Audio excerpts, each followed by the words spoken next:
नमस्कार दोस्तों आज हम बात कर रहे हैं अपने एक नए म्यूचुअल फंड्स टॉपिक पे कि क्या सच में म्यूचुअल फंड में आपका पैसा जीरो हो सकता है। क्या यह सही बात है? हमारा क्वेश्चन मार्क है यहाँ पे।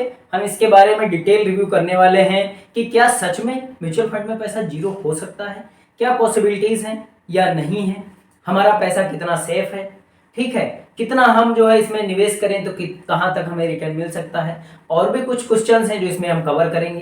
ठीक है, तो हम अपने पहले म्यूचुअल फंड में आपको कुछ बताना चाहते हैं। जनरल से कुछ क्वेश्चंस हैं, जैसे म्यूचुअल फंड के अंदर आप निवेश जब करने आते हो, आपके जहन में एक दो सवाल जरूर सबसे पहले आता है कि मिनिमम हम कम से कम कितना जमा कर सकते हैं, मैक्सिमम कितना जमा कर सकते हैं, कितने टाइम तक निवेश कर सकते हैं, कितना हमें रिटर्न मिल सकता है। इन सब का एक नॉर्मल सा आंसर है कि भैया मिनिमम कम से कम 100 रुपया आप म्यूचुअल फंड के अंदर निवेश कर सकते हो सिस्टमेटिक इन्वेस्टमेंट प्लान के जरिए, SIP के जरिए।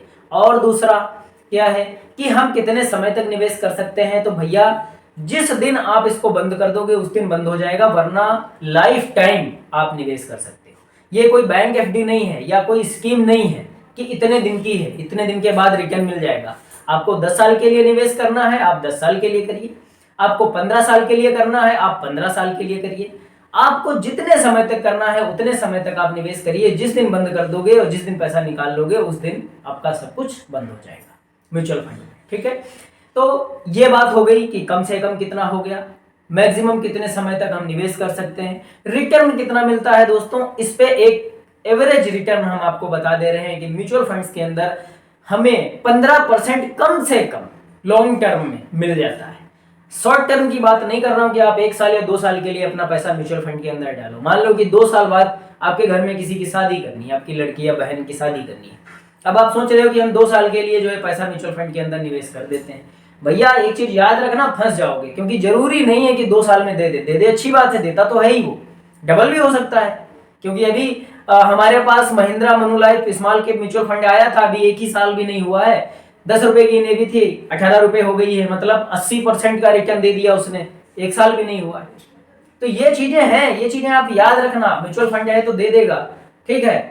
अब कह दो कि हर साल वो उतना ही देगा, तो ये चीज जरूरी नहीं है, क्योंकि उसका एवरेज रिटर्न 15% का ही आता है। मान लो 2 साल वो माइनस में बना रहा, ठीक है, उसके बाद वो 80% दे दिया, पीछे का तो कवर कर गया ना सारा। 3 साल में उसने एवरेज कर दिया, 20-20% का रिटर्न हो गया आपका, ठीक है। तो यही चीजें हैं कि इसका एवरेज रिटर्न कम से कम 15% आपको मिल जाता है लॉन्ग टर्म में। कम से कम 5 साल, 10 साल, 15 साल के लिए जाओगे, कम से कम 5 साल के लिए जाओगे तो 15 की भी गारंटी नहीं है, शायद 9, 10, 12 भी रह जाए, ठीक है। लेकिन 5 साल के ऊपर का ही अगर आपका व्यू है, आप देख रहे हैं, तो उसके ऊपर ही निवेश करिए। 5 साल के एबव मैक्सिमम लॉन्ग टर्म के लिए चाहे जितना आप निवेश करिए, बहुत अच्छा है। म्यूचुअल फंड के अंदर आप ऐसा समझ लो, हमारे पास SWP सिस्टमेटिक विड्रॉल प्लान भी है, जो हमारे चैनल पे वीडियो मिल जाएगा, आप देखना। उसमें अगर 10,000 मंथली आप निकालते रहो ना, जिंदगी भर सैलरी निकलती रहेगी। अगर आप 10 लाख रुपए का आप निवेश कर देते हो म्यूचुअल फंड में, एक बार में 10-10 हजार रुपए हर महीने आप निकालते रहो, कोई दिक्कत नहीं है, ठीक है। उसके बाद भी आपको कुछ ना कुछ करोड़ों में रिटर्न मिल जाएगा, अगर आप 25-23 साल तक सिस्टमेटिक विड्रॉल प्लान SWP चलाते हो। तो म्यूचुअल फंड में बहुत दम है आपको अमीर बनाने की, बस आप में क्षमता होनी चाहिए निवेश करने की, कि आप कैसा निवेश करते हो, ठीक है। कम करते हो, ज्यादा करते हो, या लमसम करके एक बार में ही सारा झंझट खत्म कर देते हो। सबसे अच्छा रिटर्न म्यूचुअल फंड में लमसम का ही मिलता है, जिसे हम एक बार में निवेश करते हैं। मान लो कि 10 लाख रुपए आप निवेश कर दिए और आपको अच्छा खासा रिटर्न मिल गया।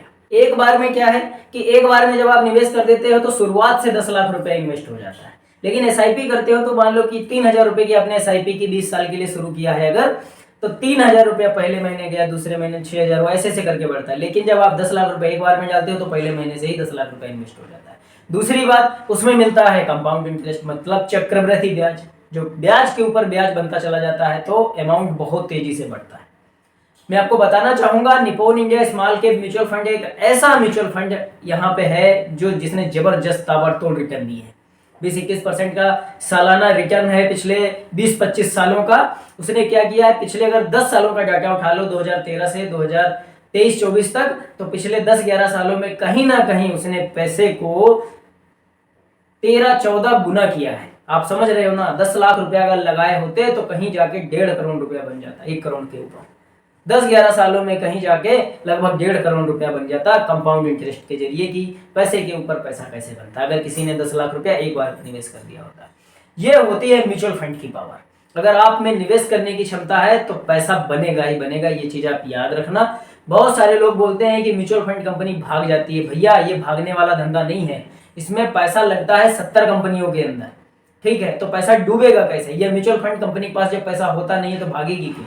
उसके ऊपर बैठी है securities exchange board of India, SEBI बैठी है, जो इन सब पे नजर रखती है म्यूचुअल फंड कंपनियों पे कि कहीं कोई गलत तो नहीं कर रहा है, आम आदमी का पैसा कहीं ये लोग मार तो नहीं रहे हैं, रिटर्न तो नहीं कम दिखा रहे हैं कि इतना मिला 2% दिखा रहे हैं, 1.5%, 0.5% अपनी जेब में रख रहे हैं म्यूचुअल फंड वाले।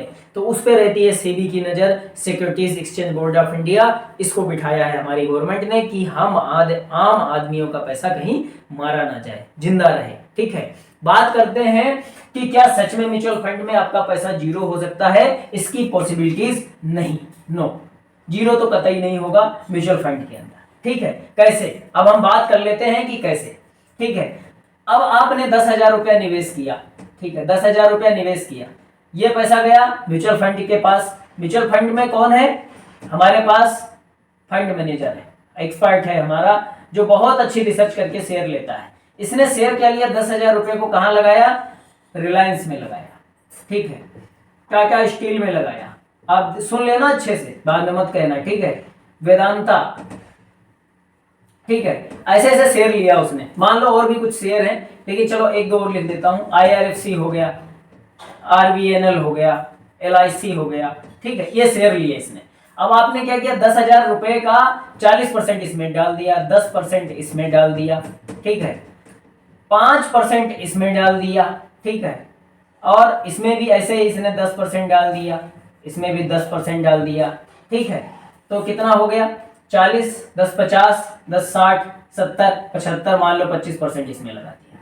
ऐसे ही कर करके जितनी कंपनियां हैं उसमें थोड़ा थोड़ा पैसा 2%, 3% डिवाइड करके उन कंपनियों में लगा दिया जाता है। जैसे मैं उदाहरण के तौर पे आपको बता रहा हूं। मान लो कि ये कंपनी ने कोई रिटर्न नहीं दिया, माइनस में दिया, ठीक है, LIC ने, ठीक है। मान लो पिछले 5 सालों से वेदांता ने कोई रिटर्न नहीं दिया, लेकिन कंपनियां आपके पास 70 है ना, या 50 हैं या 40 हैं, ये फंड मैनेजर के ऊपर होता है कि कितनी कंपनियों में आपका पैसा लगाता है। अब जैसे मान लो कि इसमें 50 कंपनियां हैं, ठीक है, मान लो 50 हैं आपके पास, ठीक है। अब 50 में क्या हुआ कि 50 में 40 कंपनियां रन हो गई, मतलब भाग गई, बढ़ गई ऊपर, ठीक है। बाकी क्या हुई? 10 कंपनियां डाउनग्रेड में चली गई, ये अपग्रेड में चली गई, ठीक है। तो 40 कंपनियों का रिटर्न 10 कंपनियां नहीं चलने की वजह से आपका माइनस में निवेश नहीं जाएगा, मतलब नेगेटिव में निवेश नहीं जाएगा। 40 कंपनियां चली ना, क्योंकि जो फंड मैनेजर हमारे पास होता है वो 50 कंपनियां प्रॉपर रिसर्च करके, अगर 50 कंपनियों में भी पैसा लगाता है तो प्रॉपर रिसर्च के साथ लगाता है। ऐसा नहीं कि जाके लगा दे आंख बंद करके, ऐसा कुछ भी नहीं है।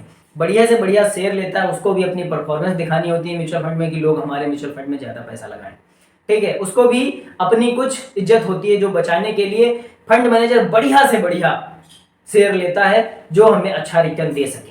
मान लो कि वो भी भगवान नहीं है, 50 कंपनियां ली तो 10 नहीं भी चली, 40 चली, 40 से आपको इतना रिटर्न मिल जाएगा कि एवरेज 15% जो मैं बोल रहा हूँ उससे ऊपर निकल जाएगा, भले ये 10 कंपनियां चले या ना चले। उसमें से कुछ कंपनियां तो नहीं चलती हैं, सबको मालूम है, हमें भी मालूम है, और उस एक्सपर्ट को भी मालूम है जो आपके पैसे को लगाया है। तो दोस्तों ये बिल्कुल दिमाग से निकाल दीजिए कि क्या सच में म्यूचुअल फंड में आपका पैसा जीरो हो सकता है? तो भैया कोई पॉसिबिलिटीज ही नहीं है कि आपका पैसा जीरो हो सकता है। हाँ, पैसा माइनस जरूर होगा, फिर बढ़ जाएगा, मार्केट अच्छा चलेगा, आपका पैसा फिर बढ़ने लगेगा।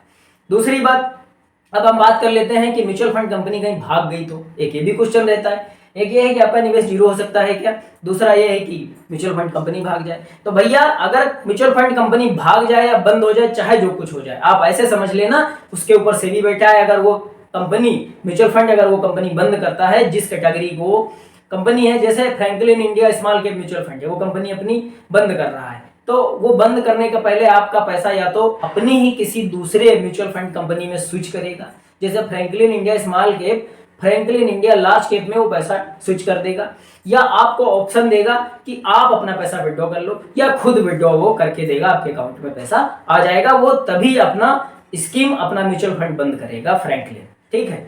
क्योंकि सेबी के बहुत स्ट्रिक्ट रूल हैं कि आप आम आदमी का पैसा नहीं मार पाओगे ऐसे, ठीक है। और दूसरी बात, हमेशा सोच समझ कर निवेश करिए दोस्तों, और ऐसे ही फाइनेंस और इन्वेस्टिंग के वीडियो देखने के लिए हमारे चैनल को सब्सक्राइब जरूर करिए। Thank you.